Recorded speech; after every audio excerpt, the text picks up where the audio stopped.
Dengan hitsnya horor dan superhero, hanya masalah waktu sampai ada yang menggabungkan keduanya. Bayangkan kalau para hantu lokal kesayangan kita berkumpul membentuk tim pemberantas kejahatan. Ya, itulah yang basically terjadi dalam Jagat Arwah, garapan sutradara Ruben Adrian. Ini konsep yang sangat menarik. Jagat Arwah tampak punya niat dan ambisi besar untuk menjadi sebuah cerita petualangan fantasi yang unik berdasarkan mitologi khas Indonesia. Aku tertarik.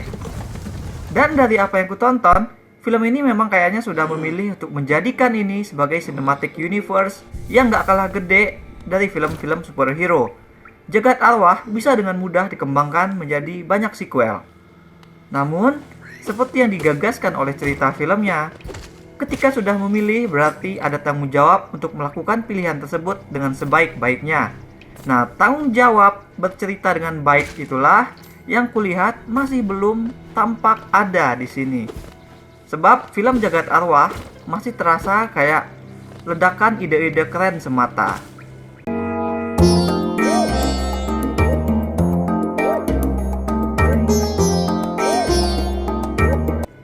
Setelah menit-menit awal yang menampilkan seseorang bertindak bego terhadap alat gelatin, kita akan mendapat eksposisi mitologi cerita film yang dilakukan sepenuhnya lewat animasi visual yang ciamik untuk ukuran efek Indonesia. Penjelasan di eksposisi pembuka tersebut juga cukup mudah dicerna. Penjelasannya tentang batu pusaka jagat membantu ngeset tone fantasi film. Dan kemudian setelah itu ada the most unconvincing musical performance ever in movies. Barulah kita bertemu akhirnya dengan karakter utama, Raga, anak muda yang lebih suka ngeband bareng teman-teman daripada ikut jualan obat bareng ayahnya. Raga belum tahu saja sebenarnya bahwa ayahnya itu punya kekuatan, bahwa darah mereka adalah turunan penjaga batu jagat. Dan dia juga nggak tahu bahwa dirinya adalah telah ditakdirkan untuk menjadi Aditya ketujuh yang punya kekuatan membuka portal ruang dan waktu. Nah, informasi tersebut baru diketahui oleh Raga setelah tragedi menimpa sang ayah. Sehingga sekarang Raga harus digembleng dulu oleh Pak Le. Karena dia diwarisi oleh begitu banyak hal, tugas, tanggung jawab, serta penjaga-penjaga goib yang ditugaskan untuk membantu keluarganya secara turun-temurun. Meskipun memang situasinya cukup kelam, yaitu tentang anak yang harus dealing with kematian orang tua satu-satunya dan dibebani tugas-tugas, tapi toh dunia dan mitologi ceritanya menarik. Mendadak punya pengawal genderuwo yang suka cekakak-cekiki.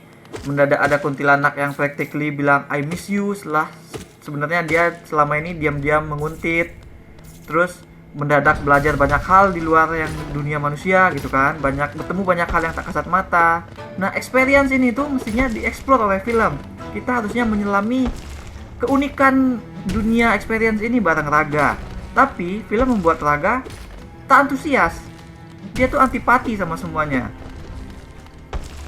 Bayangkan kalau Harry Potter pasti kasih tahu dirinya itu penyihir, tapi malah bilang, oh gitu aja kan. Terus lalu marah. Kalian semua penyihir pada kemana saat ayahku dibunuh oleh Voldemort? Hah?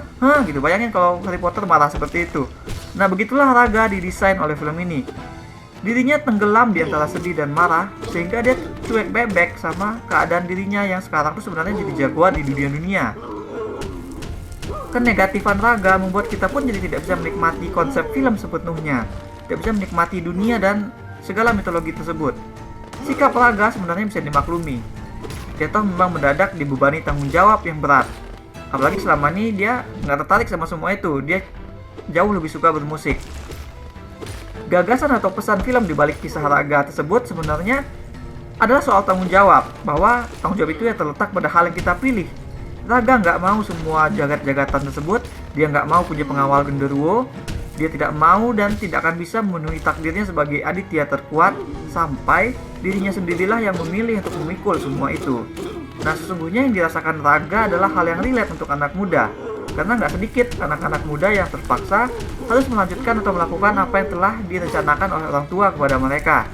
Harus kuliah di jurusan ini, harus kerja di bidang itu. Nah, film tampaknya ingin ngasih tahu 1-2 hal soal menjembatani keinginan orang tua dan keinginan anak seperti hal tersebut. Makanya dalam Jagat Arwah diperlihatkan solusi berupa Raga harus ngomong langsung kepada ayahnya. Nah, relationship yang harus dijalin itulah yang jadi kunci antara Raga dan ayahnya. Cuma sekarang masalahnya kan sudah terlambat karena Raga ayahnya sudah tewas. Sehingga kini yang harus dilakukan adalah menjalin hubungan itu lewat hantu-hantu pelindung warisan ayahnya. Nah, yang harus diingat adalah setiap orang hanya bertanggung jawab atas pilihan yang mereka buat sendiri. Raga enggan memikul takdir karena takdir tersebut sudah dibebankan kepadanya sedari lahir. Dia nggak punya pilihan. Nah, apapun yang ayah lakukan untuk mempersiapkan Raga tidak akan bisa membuat dirinya tuh mau menyandang tanggung jawab karena itu bukan pilihannya. Nah, Raga harus kenal dan memilih dulu. Pembelajaran soal tanggung jawab ini pada akhirnya tercermin pada diri Raga saat dia membebaskan para hantu pelindung dan menyuruh mereka memilih masing-masing mau mereka apa. Nah, di atas kertas memang ini tuh kayak konsep yang menarik, gagasan yang menantang gitu. Hanya saja eksekusinya jauh dari kata bagus. Efek visual nggak akan bisa mendorong film ini maju jauh jika tidak diimbangi dengan teknik bercerita dan yang lain. Contoh kekurangan film ini salah satunya ya pada Raga tadi. Konflik Raga yang berontak nggak dikasih kesempatan memilih sendiri hidupnya dilakukan oleh film dengan sangat minim, sehingga Raga malah kelihatan seperti anak cengeng yang manja. Ada adegan ketika dia disuruh jaga lapak obat, terus ternyata dia dikeroyok oleh anak-anak muda yang lain di pasar karena that's a weird job. Dan sampai di rumah Raga misu-misu bilang semua ini gara-gara ngikutin kerjaan ayah gitu. Gue sukanya musik gitu. Nah, di sini Raga kesannya tuh merengek dan manja karena film tidak membangun dulu seperti apa sikap ayah terhadap Raga dan terhadap main musik. Kita hanya melihat Raga murung soal musik. Ketika pindah ke ayah, kita diperlihatkan sosok orang tua yang baik, yang hangat, dan tidak tampak begitu menentang gitu. Malahan, introduksi karakter ayah dilakukan lebih baik oleh film ini. Kita diperlihatkan dia tuh mengusir roh jahat dari rumah penduduk dan menolak dikasih imbalan. Nah, bandingkan dengan cara film mengintroduksi atau memperkenalkan karakter Raga. Tidak ada personality apa-apa pada Raga selain hanya murung dan marah-marah itu saja. Begitu ada konflik dia langsung merengek, langsung marah-marah gitu kan. Ya, makanya kita jadi teralienated sama dia. Aku malah lebih simpati kepada ayahnya, padahal mestinya aku bersimpatinya ke Raga dong, karena ya aku relate karena waktu kuliah aku disuruh ngambil jurusan yang bukan pilihanku sendiri. Nah, tapi justru aku simpatinya ke ayahnya sekarang, bukan ke Raganya. Kan itu berarti sebuah kegagalan film dalam menempatkan perspektif yang untuk jadi menarik simpati pada penonton. Nah, jangankan itu, aku malah merasa kok lebih enak si Genderuwo sebagai tokoh utama gitu. Personality Genderuwo yang dimainkan oleh Ganindra Bimo ini lebih menarik. Dia agak usil, suka ledekin Raga yang menurutnya lemah. Genderuwo ini sudah ikut ayah bertahun-tahun, kini dia dipersalahkan oleh Raga. Di sini sekali lagi Raga terlihat kayak anak manja yang menuduh si Genderuwo lalai melindungi ayahnya.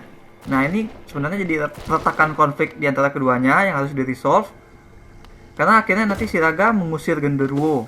Lalu si Genderuwo harus dealing with kegagalannya ini, dan bahkan dia nanti melakukan suatu pengorbanan sebelum dia kembali untuk melindungi Raga.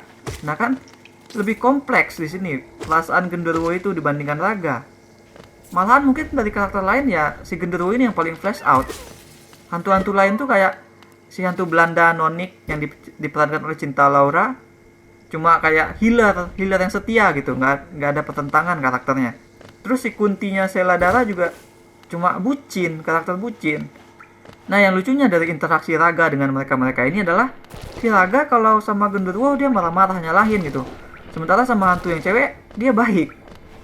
Dan karena si Raga ini baiknya cuma sama karakter hantu cewek, dia jadi malah kayak ngeflirt sama hantu-hantu. Aku nggak tahu kenapa film ini memantik romansa antara Raga dengan Kunti, karena menurutku lebih aneh dibandingkan dengan Bella dengan Edward di Twilight gitu. Dan lagi yang bikin parah adalah relasi Raga dengan Kunti menghancurkan pesan soal memilih tanggung jawab yang diusung naskah.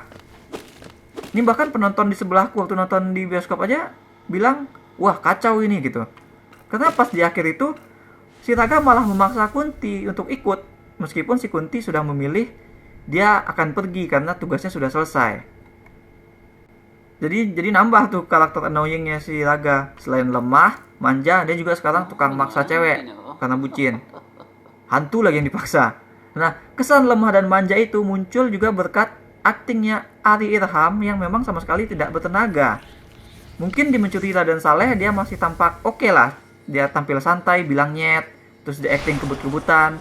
Karakternya tuh sebenarnya nggak banyak bermain secara emosi di film tersebut.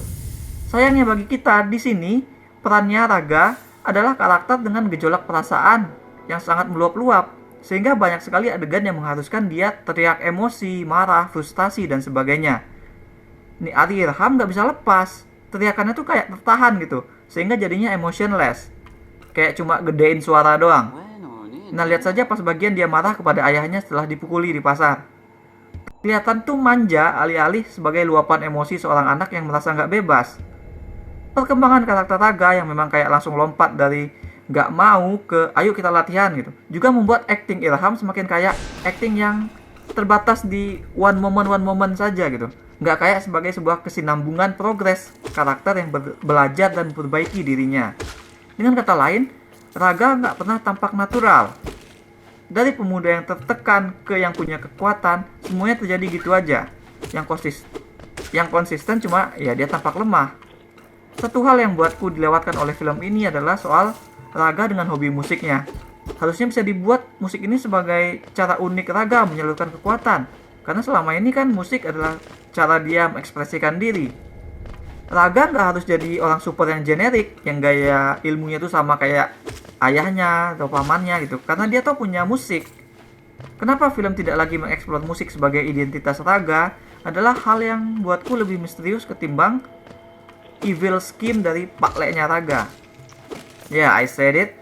Harusnya ini spoiler, tapi aku terpaksa bilang Pak Lek yang diperankan oleh Oka Antara adalah surprise antagonis. Aku harus menyebut ini karena ingin menyinggung soal betapa basic dan kedaluarsanya karakter Pak Lek dibentuk oleh film. Come on, tahun berapa ini sekarang? Trop karakter yang ternyata jahat lalu tiba-tiba setelah jadi jahat sikapnya juga berubah jadi dari yang kalem jadi so asik. Ini udah ketinggalan zaman banget gitu, udah kadaluarsa. Nggak ada lagi film yang pakai perubahan karakter kayak gini. Nggak semua karakter yang dari baik ternyata diungkap jahat harus mengalami perubahan sikap. Karena ya, kenapa begitu jadi jahat orang harus berubah menjadi bersikap so asik, so keren, so gila gitu kan. Nah, yang jadi masalah lagi adalah di film itu nggak pernah dikasih tegas bahwa si Pak Leknya ini beneran jahat atau hanya pengaruh dari Hollow. Ya kan? Mengingat ada juga karakter manusia lain yang jadi jahat setelah kena si Hollow yang dari gelatin. Sehingga akhirnya ya kesimpulannya film inilah yang ternyata so asik gitu. Tidak menjelaskan apa-apa ya, hanya buat gaya-gayaan saja. Padahal mistis dan horor adalah kesukaanku. Ya kan? Aku suka apapun yang menyangkut mitologi hantu-hantuan. Namun akhirnya film ini jadi mengecewakan buatku. Karena ya aku sebenarnya tertarik sama konsepnya yang menjadikan hantu kayak superhero, memberantas kejahatan dalam petualangan fantasi. Aku juga suka sama desain karakternya, membuat hantu jadi stylish lah dan segala macam. Ya, tapi masalahnya yaitu yang sayangnya adalah eksekusi bercerita film ini masih standar dan generik. Masih hanya kayak mau terlihat keren, tapi melupakan banyak aspek dan detail penceritaan. Sehingga jadinya ya kayak Raga, letoy. Pengembangan karakternya kurang. Karakter utamanya jadi annoying karena malah terlihat manja ketimbang berkecamuk oleh konflik. Antagonisnya juga annoying karena so asik. Hantu-hantu jagoannya malah underdeveloped. Hanya si genderuwo yang cukup menarik. Dia tuh kayak kalah sakti yang sering ribut sama biksu Tong Samcong. Nah, kalau benar film ini mau dikembangkan jadi banyak petualangan lagi, aku mengharapkan perbaikan yang sebesar-besarnya. Aku berikan 2 dari 10 bintang emas untuk Jagat Arwah. That's all we have for now. Bagaimana cara yang tepat untuk memberikan tanggung jawab kepada anak muda? Share pendapat kalian di komen. Jangan lupa hit like dan subscribe supaya tidak ketinggalan review-review dan playthrough lain. Kunjungi mydersit.com untuk review yang lebih detail. Kalian bisa juga kunjungi store mydersit di ciptaloka.com. Ada banyak kaos dan pernak-pernik custom yang unik, mulai dari film, musik, game, hingga wrestling. Thanks for watching. Remember in life, there are winners and there are losers.